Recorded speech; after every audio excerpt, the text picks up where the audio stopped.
God bless you. Good afternoon, everyone. Good afternoon, First Lady. Good afternoon, my sisters. My name is Gladys Esohe. Esohe is a Benin name that means grace. The reason why we are here today. And my surname is Odele. And I'm an accountant and now a carer and a homemaker. Praise the name of the Lord. Amen. I have a handsome young man who was supposed to be here today. Just like every teenager, I decided that today was the day for him to rest. So I started to look after him because of the issues that arose from his birth and everything. But it's such a great privilege to be a mother to my son, whose name is Olutomi Odele. Praise the name of the Lord. You're welcome, Sister Gladys. You've talked about having a son. Actually, I didn't know Esohe means grace because I schooled in Benin, so I'm familiar with Benin name, but I didn't know that Esohe means grace. So you actually, yeah, it's wonderful to know that. So we've talked about beauty from brokenness today. How does this subject resonate with you? Praise the Lord. I say, who I am today, the person I am came out of the brokenness that the things I encountered in my life. First of all, you know, as a young girl, as a teenager, I went to school, went to university. You program yourself, isn't it? You tell yourself, oh, at age so and so, you will be a graduate. At so and so, you'll be married. At the following 2 years, you have children. And then, you know, and then you become the chief executive you want to be and just carry on with life. You know, I grew up in a home, my father was a priest, an Anglican priest, you know, so I grew up, I've always been a Christian all my life. And, you know, I had a father who always prayed for me and a mother. So I had a good background and I'm grateful to God, you know, for all of the things that I was taught and everything. But, you know, I always relied on my parents until, you know, of course, I graduated, moved out. Then it's time for you to take care of yourself. Got into a ministry, and I was doing all I know to do. And I think I was always in the choir from when I was young, and then I joined the ministry, praise and worship, and so on. So that's all the ministry I thought God had called me into. So nothing else. If you call me into anything else, I'll tell you no. I don't think I can do it. Then I got married, and no, first of all, it took me years, and then I saw myself, okay, the year I thought I was going to get married, it hadn't happened. Then I just went into my career, and I said, you know what, carry on, get yourself, you know, all the qualifications you want to get. My friends used to laugh at me and my neighbors and said, how long, when are you going to get married? Anyway, I got to meet my husband in the church, and we got married, and I told myself, oh, I'm going to have 3 children. He said 2, and I said, okay, whichever one, we're going to have this and that. And then, of course, first year came, you know, that was the time to play. Second year, no pregnancy. Third year, no pregnancy. Fourth year, no pregnancy. And Pastor William always referred back to Nigeria. You know, if you come from Nigeria, and you get married, within 6 months, your belly is not showing, then there's a problem because the society starts to look at you.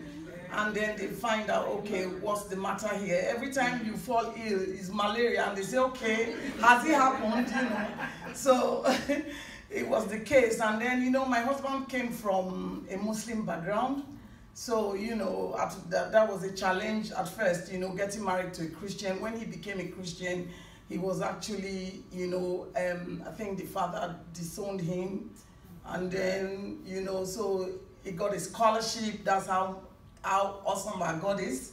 He got a scholarship to go to university, paid his way, had money to help people in the school.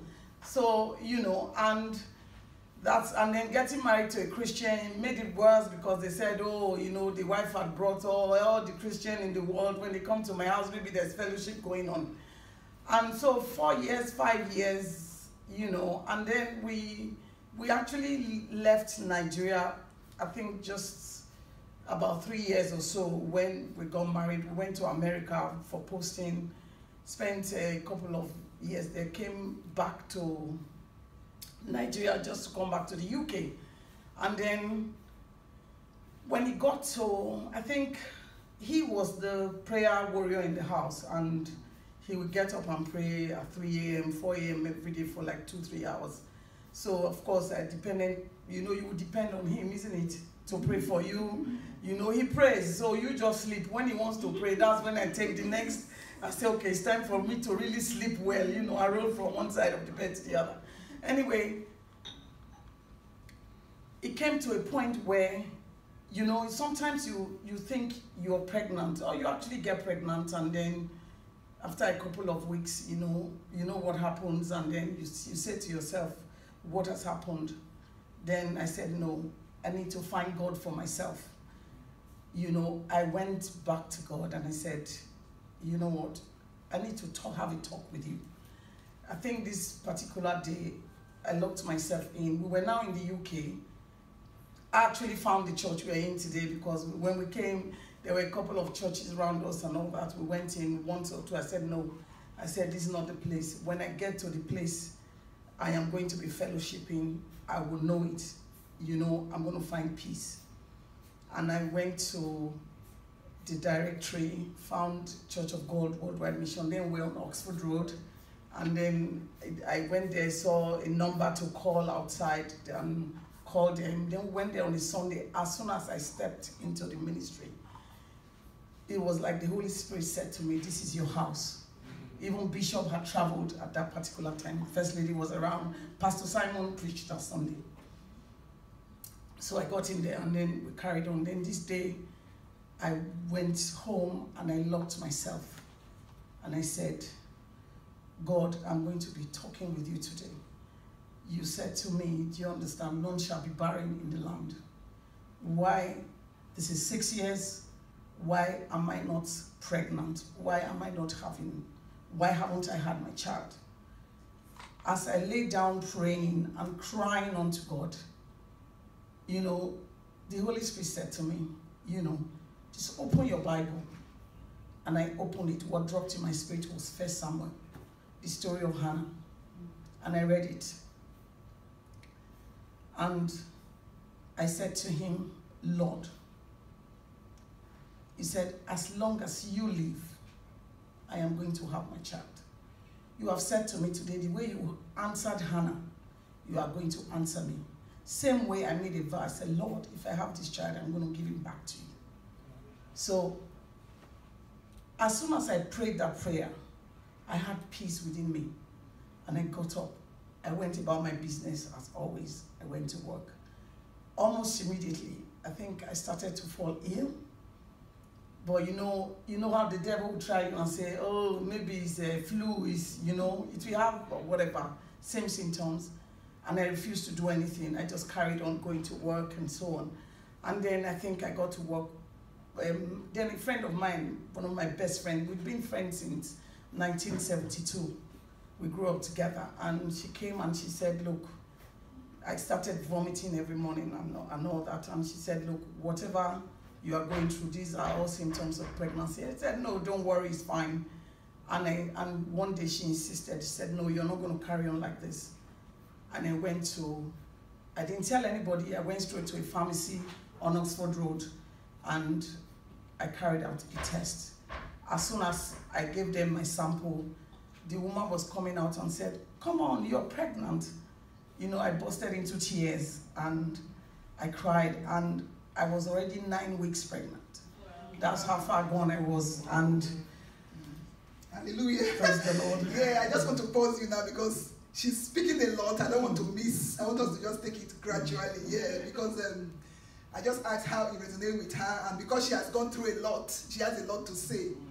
So what you are telling us now is that one of the ways that you identify with beauty for brokenness is that you were broken in the area of maybe late marriage and then childlessness. Okay. She said, number one, she didn't marry at the time that she had planned that she was going to get married. So she married later than she expected. And then based on that, she was thinking she would take him immediately. And then for 6 years, there was no child. Yeah. During those 6 years, Is it that you didn't take it at all, or is it that you got pregnant and you lost the baby? What actually happened? Of course, a couple of times I did get pregnant, though it would go on for probably another 5, 6, 7 weeks, and then all of a sudden, you know, you start to feel sharp pains, and then, you know, it's come out again, you know, and then, you know, your expectation is shattered, and then you are saying, look, God, I thought this was it, you know, and then that's it, you know, and then you don't know, what do you say? What do you say to everyone? And everyone at home, the families, especially your in-laws, are calling and asking every time, nothing yet, you know, what's happening, you know, and so on. So I can understand, because of or maybe the miscarriages you've had, that was why when you had that time with God, you took out time to be with God. Yes. And then when you had that time and God gave you a word that you're going to have your child. Yes. And when it looked like you were pregnant, you refused to go for a test. Absolutely. Yeah, what was your reason for not going for the test? I think the first thing, like I said, you know, regardless of where we're at, you know, I think the devil will still come and say to you, are you sure this is not like the other ones, you know? Are you sure this is not going to come down like, is it a pregnancy, you know? And so on and so forth. So there was that fear, you know, and I think this was where my prayer ministry actually birthed from, where I started to have to find God for myself and hold on to him rather than wait on your husband to pray for you. And you know, actually had one who would say to you, go and pray to God, ask him questions yourself, you know, because it's you he can speak to, and then I'll get angry. But at this point, that was one of the reasons why I didn't go. It was actually first fear, but I think at the point where my friend, look, you need to do this, you know, I said, I think enough is enough. If I'm believing God, if I say he's done it, then I've got to be able to take his word and believe that, you know, he's going to come through. And that's when I went to go and do the test. Yeah. You know. Wow, that is great. I think we should just give it up time for the Lord. God did it. God told her. She took her time. This was where I was talking about collaboration. Yes. She took her time to collaborate with God. Yes. Because before now, because her husband was a prayer warrior, she depended on the prayers of her husband. And she felt, okay, it's the man that prays and she sleeps. Division of labor. Yeah. But when she was at this time of brokenness, that I believe people were talking, she felt embarrassed. Oh, when am I going to have my child? I've waited so long to get married, and I'm married now, and this child is not forthcoming. And she felt it was now time for me to really collaborate with God. This was not a time to depend on husband's prayer. And because she took out that time, God showed up and God answered for her. So we thank God for that. Wow, that is great. Praise God. Can I just, there's something that I just remembered, because like I said, it came to a point where my in-laws, especially, you know, you have these allergies and all that. About 2 of them actually started to say, oh, you know, he's married a man in the house, you know. You know, it's only women. If it was a woman, she would have given us a child, and so on and so forth. That's why, you know, is a man, and then all she does is spend his money. So, you know, and they said, and, you know, when you are married to a family that they are unbelievers, or, you know, whatever other religion they are in, it's a challenge, you know, because a lot is expected. And for him, who was also a pastor, it became, you understand, or who is a pastor, it became a big challenge, because they were now challenging our God, isn't it? They wanted to know, you see, he says he says he prays, they say they do this. How many years? 1, 2, 3, 4, 5 years, 6 years, and nothing has happened. I think God, the first thing God did was to take us out of that country. That was the first thing, you know, take you out from a place where you can actually listen and hear him.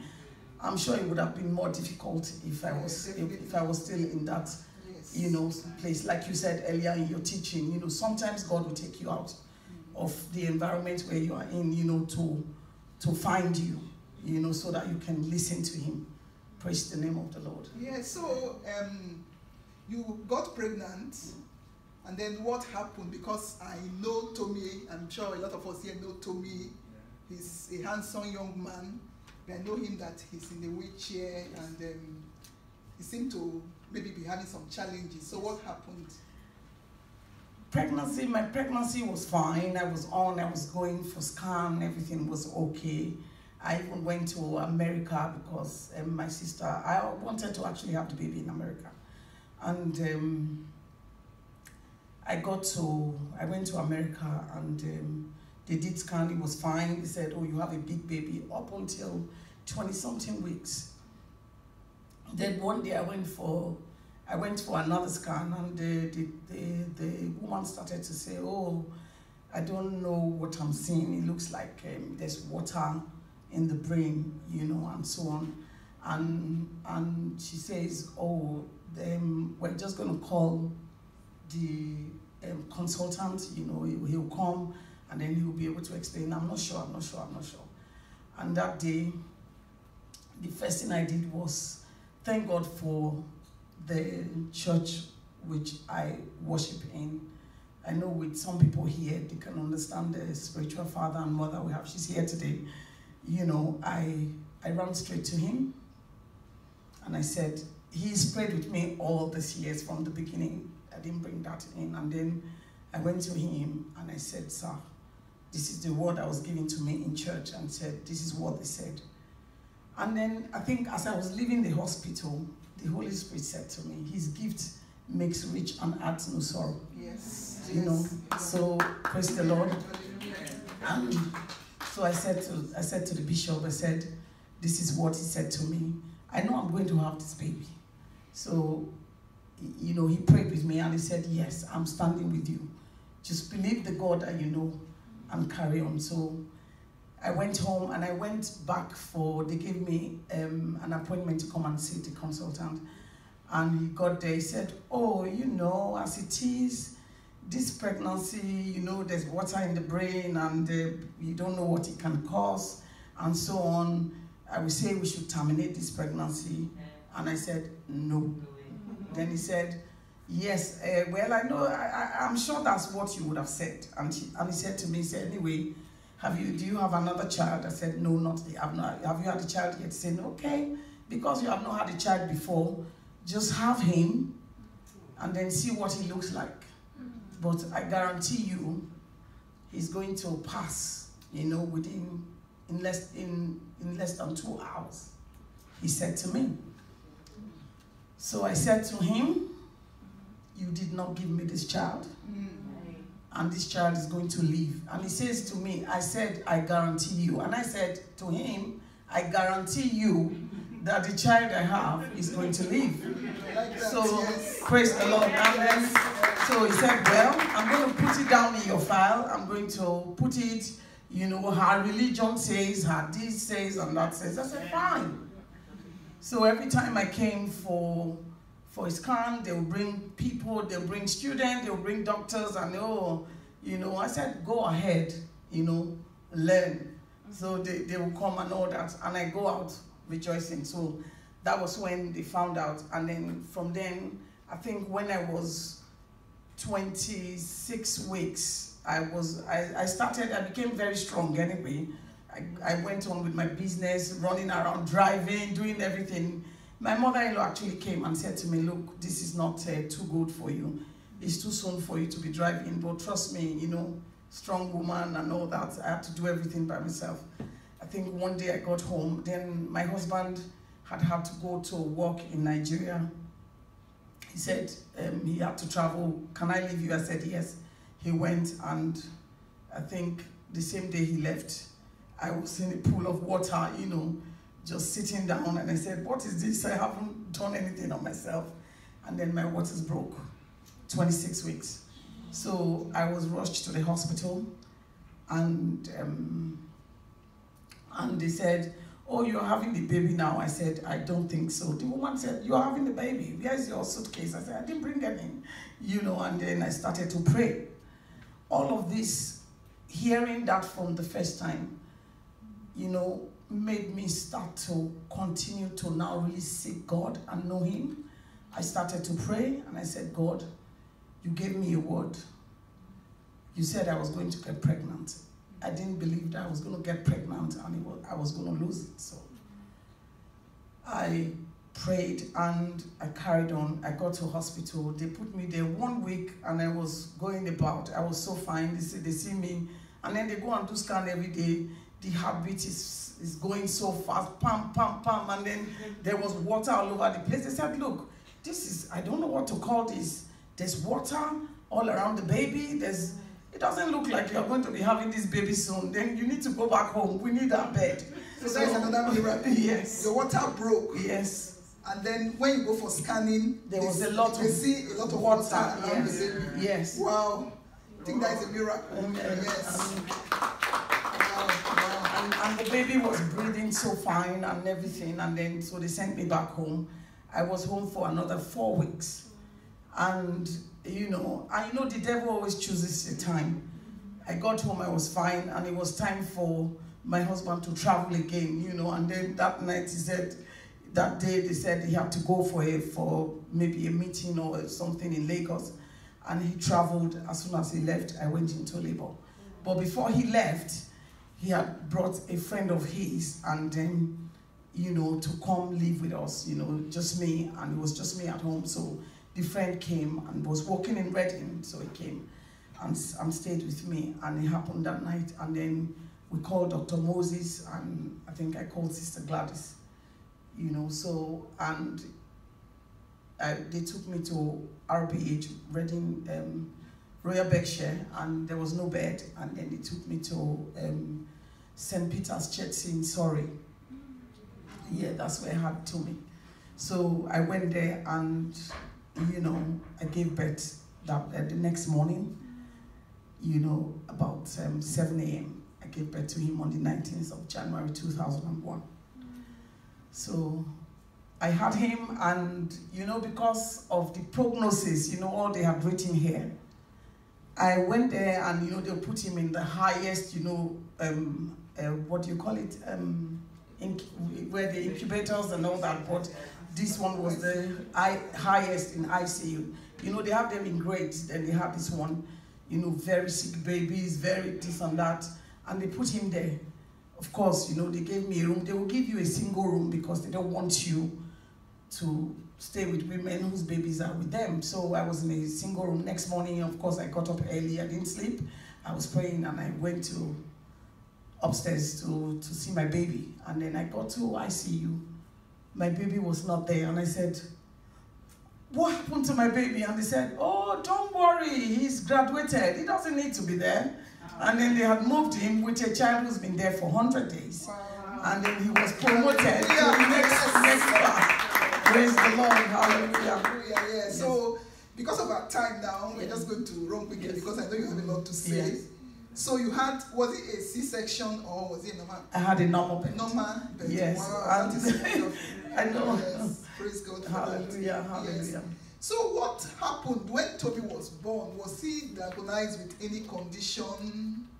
There was no condition. The only thing they saw was he had water in his head, which is hydrocephalus, you know. I think a lot of people go around with it and all of that. So it depends on what part of the brain the water is, you know. So that's all they saw. And then, you know, with having a child, an early birth child, I had him at 30 weeks, you know, there will be challenges, you know, developmental delays and things because they were not fully developed, you know, when you had him. There was really nothing apart from that, you know, that okay. They found, yes. So we now see a miracle that God did. Yeah.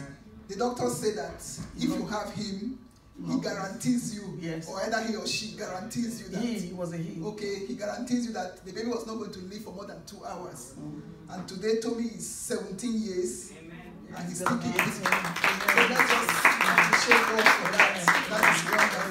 That is wonderful. Amen. Yeah, so you've spoken about an area that you are broken in the area of the delay in childbirth, and then God coming through for you.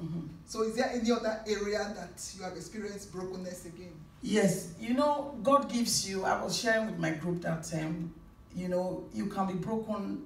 Another sister said it, not once, not twice, you know, but if you collaborate with God, like she said, you understand, he will always come through for you. You know, when my son was, I think right after my 50th birthday, he was 13 years, I think, or so, and he just started to sleep. Nothing happened, you know, and he would sleep and then sleep, just open his eyes a little and all that. And I said, look, something is not right here. Everyone around me actually thought he was tired and just sleeping. I said, no, as a mother, you know, I said, no, something is wrong. And then that's how we went and, you know, I called the GP. Before I knew it, we were in Oxford.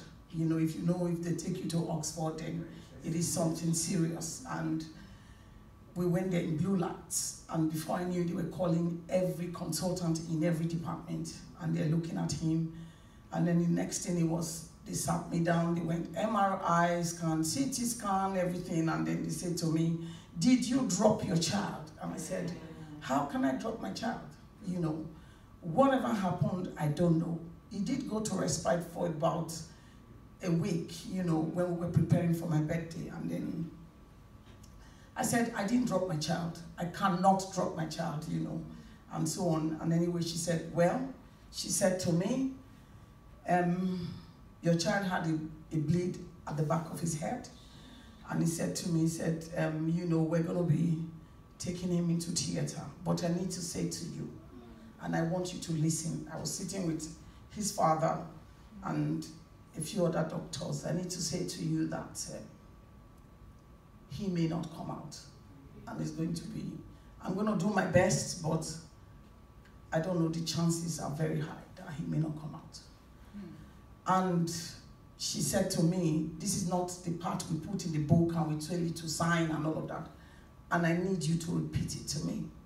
She actually said that to you? Yes, and she said, I need you to repeat it to me because.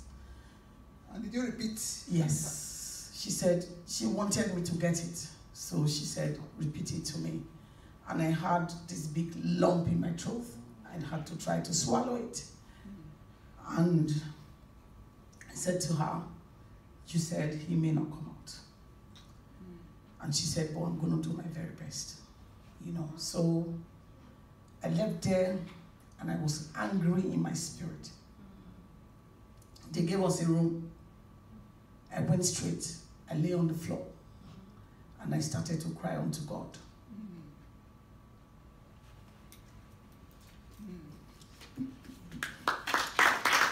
Wow. You know, when you begin to recall experiences, it's like the feelings also come back. Because you can imagine you waited long to get married, and then you waited long to have a child. You have this child now, and a point comes, it looks like you are going to lose the child. So I can understand the feelings. But we thank God because that's not the end of the story, so we need to hear more. So that is the point of being broken. So I lay down on the floor and I said, God, you are God all by yourself. You created Olutomi. I said, I actually got his name, which I didn't say. That's why I got his name Samuel. That's his name. His name is called Olutomi. Thank you. You know, which means my God is sufficient. I think we have a few people here who understand what it means. Because it's Yoruba, his dad is Yoruba. And then his name is Samuel. You know, my God is sufficient, Olutomi. And then his other name is Olutodimo, which means my God is worthy to hold on to. Wow. So I said, Lord, I want his name to speak for him now. Wow. And I started to call on him. I said, God, you said your hands are not too far to reach us, neither are your ears too far to hear us. You gave him to me. You did not promise me 13 years. You said you were going to give me a child. And I said, this child is going to live to testify about your greatness. Now prove yourself. I said, now I'm going to know whether you are really God, the God you say you are to me, or there's another God I should find. And I started to pray, and I started to pray, and I started to pray in tongues. Then we called Bishop, we called every pastor that we know, we called friends, we started to pray. I was rolling, and I was rolling. And this boy started the journey that he had. You know, he ended up having 9 brain surgeries. 9 brain surgeries? Yes, 9 brain surgeries. And wow. When we started, for, I think it was more than maybe 7 or 9 hours. You can imagine the weight. And I just lay down there. My clothes, you can imagine what it is, were on the floor. I was rolling from left to right, and I was praying, and it came to a point where the Lord says, look, don't worry. I am your God. I will prove again, once again, who I am in your life. And I got up, and then they gave us a call. The call you were waiting for, come downstairs, and the woman came out and said, you know, the surgery was successful. Hallelujah. Praise God. He said, but we still have 50% chance. So he said, they're going to put him in coma for 3 days. And then when he comes out, he said, oh, you know, as it is, he may not be able to do what he used to do before. He may not be able to eat. He may not be able to do this. He may not be able to do that. And I said, praise the name of the Lord. That is, you know, what you think you know. I didn't say to her. I just said, thank you. And I walked away. I said, God, you have said you're going to prove yourself. And then we were in ICU. Pastor Simon came to see us. And then a few other people came to see us, you know, in Oxford. And by the 2nd day, my son was out of coma. They brought him out. The same evening, he was crying for food. This boy ate his food, and in fact, he was moved out so quickly from intensive care to high dependency unit. And then he became the one who sings for them every morning to tell them he was daybreak. Wow. You know, I think we're just going to fast forward this now because of our time. Yes, so what, it's difficult for me to comprehend that somebody has 9 brain surgeries. Wow. Not a leg surgery, the brain being operated upon 9 times, and he survived it. Yes. So he's actually a victor. Let's just appreciate God for that. He's a victor, and you are a victor. Yes. I understand that you have a foundation. Yes. You call it, is it Tomi Odele Kingdom Foundation? Yes. What is it that all about? Yes, Tomi Odele Kingdom Foundation was actually birthed from, I would say, I'd had, growing up, my father was always a man who loved people, who loved to take care of, you know, needs, people around and everything. Like I was saying to someone yesterday, when I go home to get money, when I was in the university, I need to go and get some money. He would say, oh, daddy needs to do that, you know, daddy needs to pay school fees for that. He was always more about the people outside than us, you know. So I grew up with a father who took care of people. There was always one family relative or one extended family living with us, though we all grow up and you think they are brothers. And so I started to develop that part of me that wants to give and always wants to, you know, help others. Then I found out there was something that gives me joy. Every time I give something out, I become so happy. I won't even want to eat. It's as if, you know, you've given me a 3-course meal. So growing up, I just knew that. And then when my life, you know, started to take a different turn, I started with sending things when I came to this country, sending things back home. We take to ministries because they're children whom your children, what they will not even wear, you know, to play at home, where they are Sunday's best, or some of them no shoes and so on. So I started to take them just to ministries. Then I think a couple of years ago, before my son fell ill, I went to a friend came here, it's like a family friend and all that, stayed with me, and she said, look, she was asking me, what do you want to do? You know, at this time I had become a carer. You know, I had to stop work because it became difficult to work with your child and go to work and come. I tried to work from home, it didn't work, and so on, so I had to become full-time carer. You know, so I told her, I said, look, this is what is dear to me. You know, I want to be able to touch, you know, the orphans, less privileged.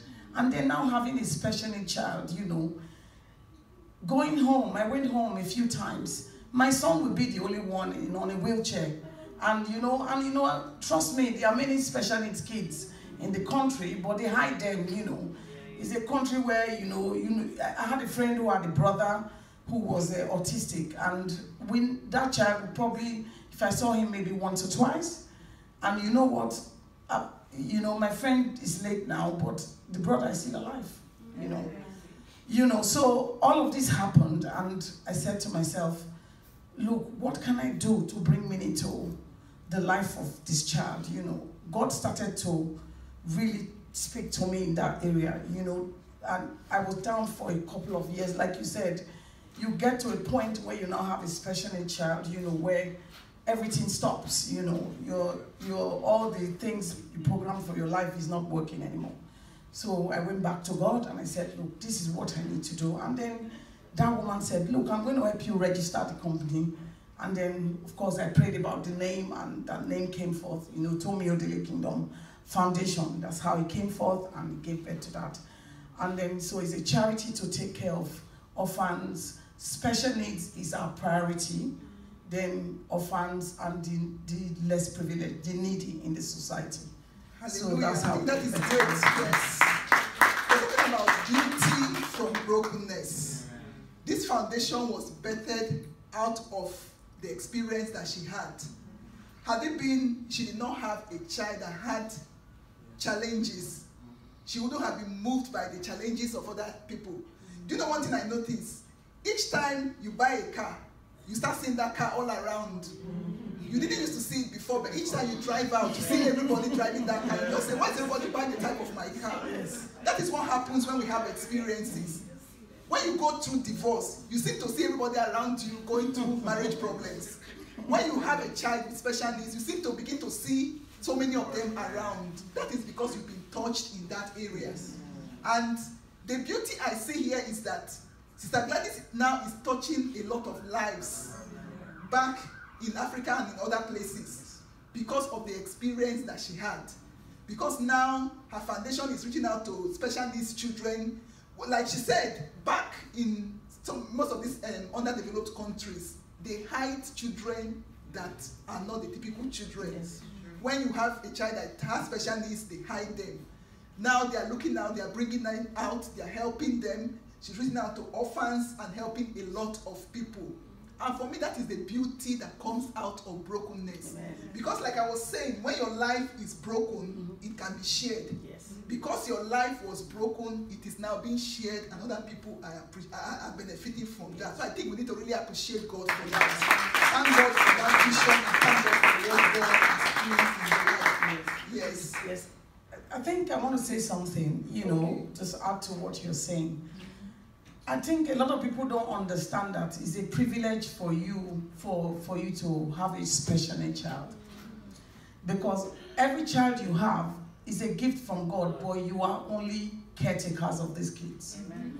You know, it is the owner of the child that owns the child. And each and every one of us, God is going to ask us when the time comes, what did you do with them?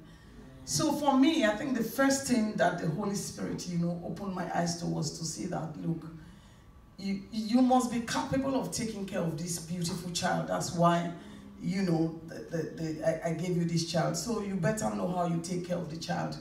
So everyone knows me. I am somebody who don't know how to pretend. You can't pretend to smile. You can't pretend to be happy. When I'm not happy, it's easy for you to know, but I am happy because I know that God brought Tommy into my life for a purpose. That's true.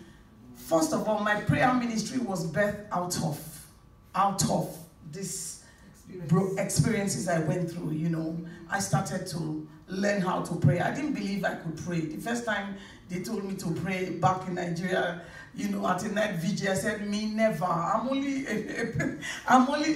know one thing to do, how to lead praise and worship. And they said, no, you're going to pray. I went to my husband. He said, look, go back and pray. God will speak to you, you know. And I always used to be so angry. I said, he never knows how to help you. I didn't know he was pushing me to my goal, you know. That gave birth to my prayer life, you know, my prayer ministry and all that, you know. Now, if they tell me I can pray for 10, 15 minutes, I'll say, no, it's a lie. And then, you know, that came forth. And then, you know, and then I started to see the beauty in all of the, you know, that's having this handsome boy. You know, the doors he's opened for me. He's opened great doors that I couldn't open for myself. That's true. Wherever I go to, he's so favored, and everyone who comes in contact with him gets the blessing as well. You know, I went to his school yesterday. On Thursday was when I did his annual review, and he met all of his targets long before. He's doing so great now, and in fact, the teacher said, I have never seen a child so amazing. He's so popular in his school, and trust me, he's popular in Reading, and he's popular in Oxford. I go around and I actually took him to Butlins, and I saw somebody saying, oh, you told me, and I said, in Butlins? It was the first time. He's so popular, and when he comes to school, he brings the most beautiful smile, and he starts to sing. I go out to fairs, and I see somebody say, oh, Mom, come and meet Olutomi, that's the child I've been telling you about. I couldn't have been to places I have been to, you understand? And like you said, God made me a stronger person, you know, and trust me, he will never fail you. You know, he said, I will lift up my eyes to God, him who gives you, the only one who will give you the help. Our help coming from above. So I started to lift up my eyes to him, and this is wow, the result. wow. We thank God for that. I think there's a place in Ecclesiastes. The Bible says, as we do not know the direction of the wind, so we also don't know how the bones are formed in the womb of her who is with child. Every child is a gift. Yes. Every child is a gift. I can identify with Sister Gladys in the area of taking care of a special needs child because I have one myself. And I've come to really appreciate what God has done in my life through my own daughter, Grace. Yes. Every child is a gift. And for me, I said, anybody that can't accept Grace, better not accept me, because I don't want anybody to accept me or any of my children without accepting her. And she has opened doors for us. She has brought out beauty in me. I've learned patience. A lot of things I've learned it through her. But because initially I used to be very impatient, I always want something to just get moving. But I've learned patience. I've learned a lot of things through her. She has really refined my character. And at the end of the day, I'm radiating more beauty because of the experience that I have. So I thank God, and like you said, it's only those that God trusts, that God entrusts with different challenges. Yes. Because if God knows that we can't go through certain things, he won't entrust that to us. Yours might not be in the area of special needs, but whatever it is, God knows that you can go through it, and that's why he has brought you to your way. So just make sure you determine to bring beauty out of it. Because of our time now, I'm just going to ask you briefly. I've heard of a time you're using clutches and all that. What happened then? Maybe briefly now. Yes, I think it was about 5 years ago now. One day I woke up with a pain in my ankle, and that was it. I thought, oh, I was going to rest. I had an instructor who said, just rest for 1 week and that's it. And then that was where my story started, and the pain started from ankle, traveled to my knee, to my back, and at first I thought it was a joke. In 3 months, I could not get up. And I would sit on one chair. It would take 2 people to get me up.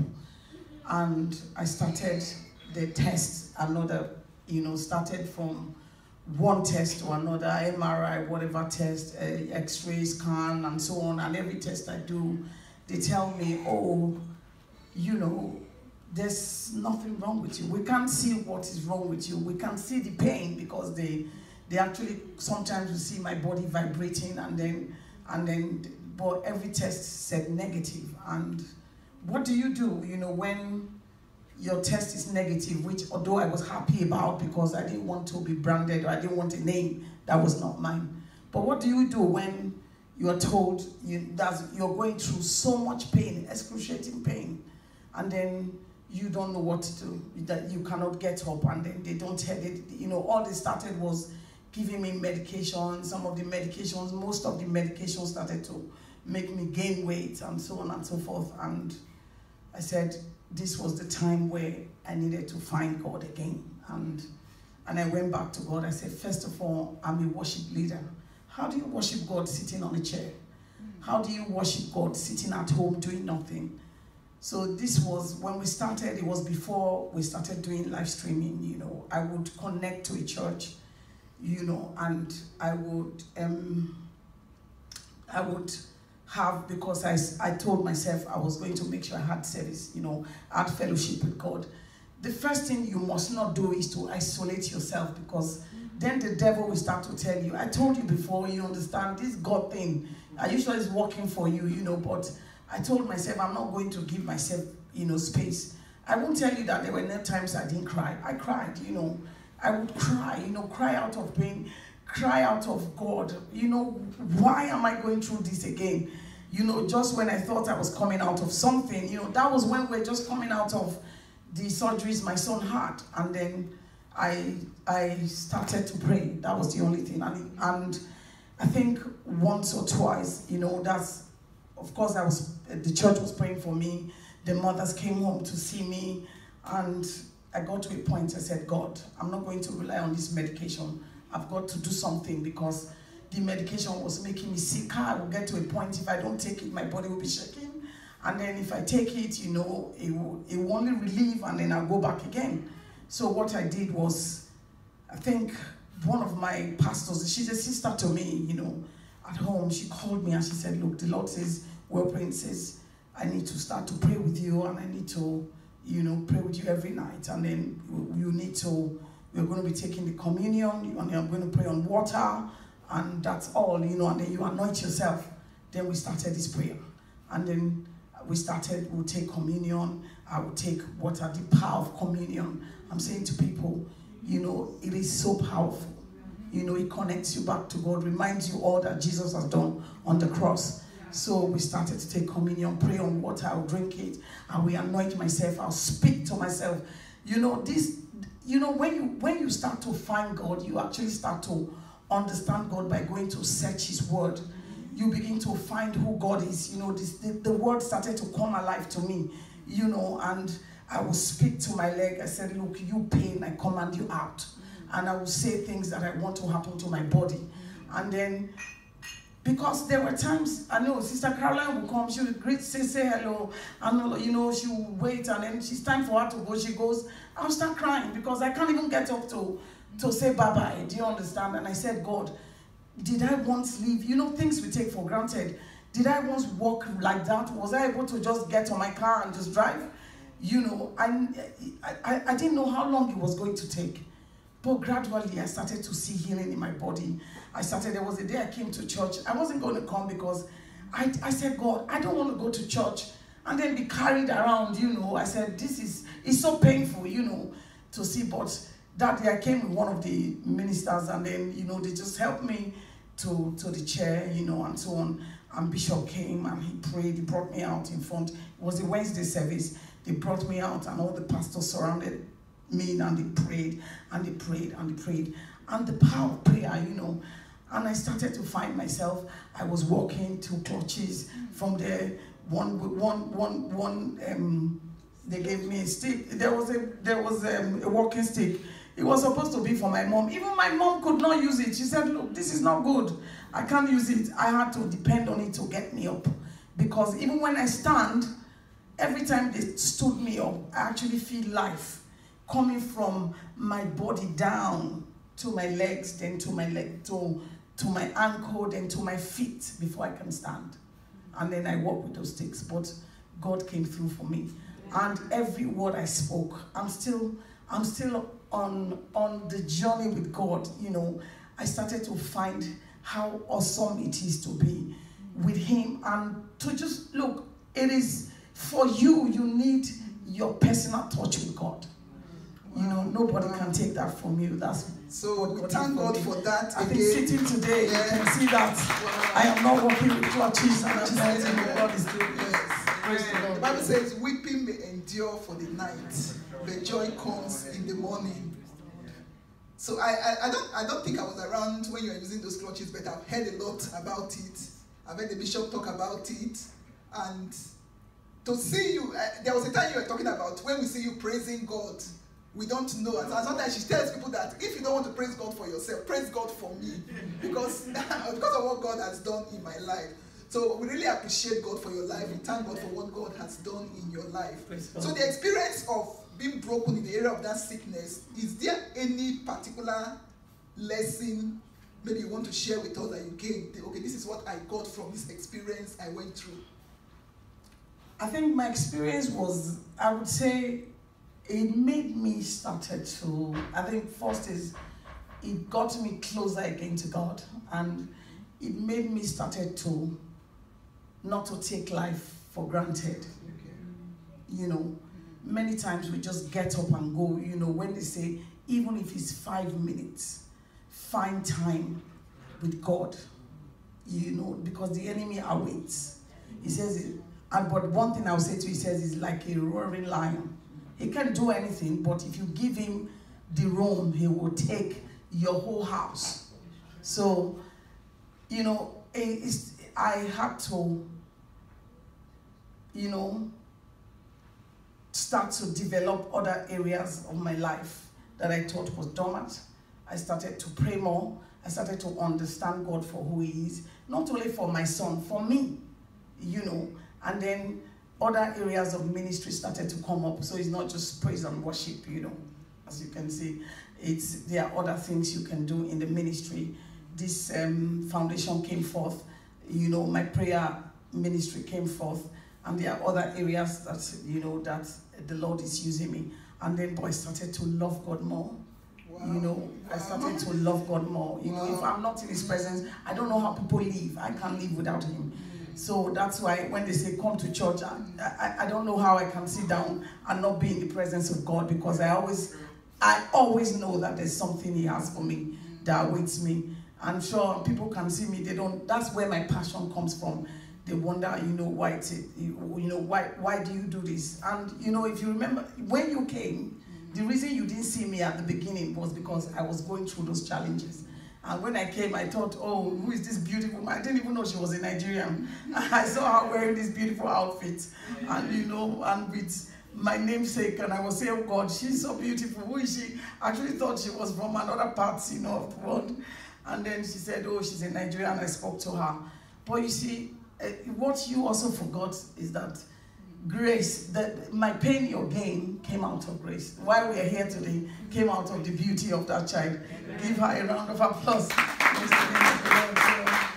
know, I just want to encourage people, you know, no matter what you are going through, you know, the first place to go to is God. That was what we discussed in our table. Find God, you know, and then hold on to him. Make him your number one, you know, and then he tells you, like I said, you know, the way God is going to deal with you is going to be different from the way God is going to deal with me, you know. But when you know that God is there, then find time to speak to him.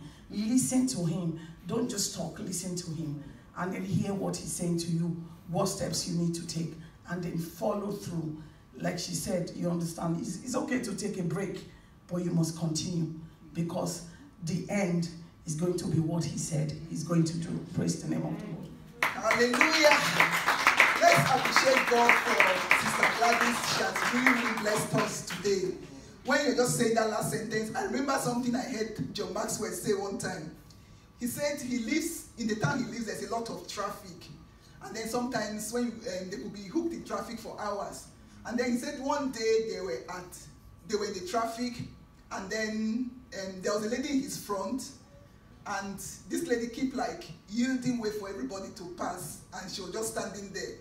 And then he said, he was saying to him, he said, the lady did not hear him, he said,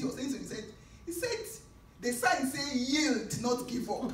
But it looks like you have given up at this traffic light. You are not just moving at all. So it's good to take a break. It's good to yield sometimes, but let's not give up. Yes. And one thing I gain from what she has said is that the more experiences we have of brokenness, the more we appreciate God, and the more we appreciate life. You don't take life for granted. Any day you wake up and you can put your 2 legs on the ground, you really appreciate God. Now, like before I had Grace, I had 4 girls. When I was pregnant with her, I was believing God for a boy. But when she was born, I didn't even remember, I forgot completely the sense of the child. That wasn't even any matter any longer. Now, when the child is born and the child is healthy, oh, this child has 2 hands, 10 toes, 10 fingers. It's a great thing that God has done. So you just find that the more experiences you have, the more you appreciate God. We can continue forever, but because of our time, we are going to stop here now. So let's just appreciate God for the God is doing in our life. And then I'm just going to talk about her foundation briefly. She does this foundation, Tomi Odele Kingdom Foundation. She reaches out to the less privileged, people that are orphans, people that are dealing with maybe terminal disease, HIV, people that are disabled and all that. And in the society where those people are, there's no kind of welfare at all. So if help, I think she told me a story of going to one orphanage, and it was the food she brought there that was what they had to eat for that day. Yes. The owner of the orphanage said that they were just praying. The people here, she had just given the orphans water to drink, just believing God for help to come. And there she showed up. So you can imagine the people that are praying for you every day. Tomi might be the only biological child you have, but you have thousands of children out there. Absolutely. Because one thing I keep telling myself is that any night I'm going to bed, is there somewhere, somebody somewhere that can thank God that I'm alive? Because if somebody doesn't thank God that I'm alive every day, then it doesn't justify my living. True. So I want to encourage us, if you cannot do it yourself, support people that are doing it. Ask her how you can partner with her to help reach out to these less privileged children. And like she said, what is like useless to you is very useful to them there. If you go to your closet, there are things you don't need. If you give to her and she passes it to them, it's an answered prayer for them. Yes. 10 pounds might just be nothing to you, but it can create meals for people over there. So every little helps. And then I think people, there's no time to go much into what they do. But I know that they have people that they also sponsor in schools and all that. Yeah, they have people, they have children that they are sponsoring in schools, they are paying their fees. They have people that they are feeding and doing so many things. They have people that are on drugs and they are helping to pay for their medical bills. Yes. So if there's anything you can do, no help is too small. Like Tesco would say, every little helps. So anything that you can do, help. So let's go out and begin to see how we can help these children. And for those of you listening or watching us from other parts of the world, where you have a child that is disabled, is challenged in any way, and you're hiding that child, want to encourage you to bring them out. Because I know people are watching this from Nigeria, from different parts of the world. Bring those children out. Don't hide them. Because if you hide them, they can't receive help. You told me about how when you went to Nigeria, you had to go out looking. Is there anyone that is sick here? Yes. I know of people. I'm very familiar with that experience because I've had some friends that they had children that they had siblings that were disabled and they locked these children in the house. Even when you visit them, you can't see that child. Nobody knows because they consider it an embarrassment to the family. So know that these children are a gift from God. Don't hide them. Bring them out because there are people that wants to help. And if you are hiding them, these people can't help them. And for those in the society, I want to tell you that you are not better than these children. The Bible says, what do we have that we are not given? True. If you have 2 legs, it's because you were given. Yes. You didn't create those legs yourself. Absolutely. So let's accept these people and let's show them love. That is the least we can do. Thank you so much and God bless you. God bless you.